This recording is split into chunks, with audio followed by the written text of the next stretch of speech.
However, you do have to look at it, and I'm giving you two sides of the coin here, and think, you spent 65 on Brian Mbeumo. I think you spent around 63 on Cunha. You spent 70 on Benjamin Sesko. And don't get me wrong, I really hope Benjamin Sesko comes to life and has a massively successful Manchester United career, and I'm backing him to do so. I really want him to prove people who are already getting onto his back wrong. I've said I'm not going to criticise Sesko. Well, you can criticise, but I'm not going to judge Sesko until the end of the season.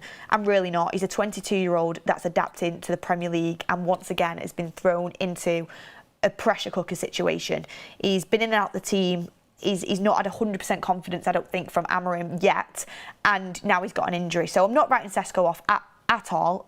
As much as he hasn't had the same sort of impact as an Mbeumo or potentially a Cunha. Cunha's been a little bit hit and miss, but he's been mainly hit. He is what Goldbridge has said before, a learner driver. He is adapting, he's potential.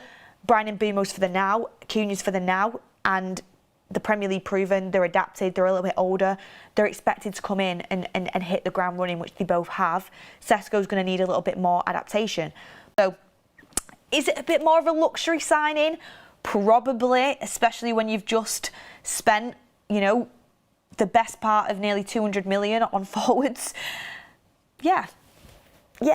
So he would be luxury, but I do think he would be a really good signing. I think he'd scored many goals. I think he'd contribute. I think he would work well in this system, and I have no doubts he'd be a success.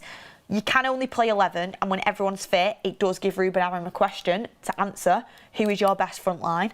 Mason Mount's game time goes down the pecking order then. Joshua Zirkzee would have to go, I think. But it's exciting. It really is exciting.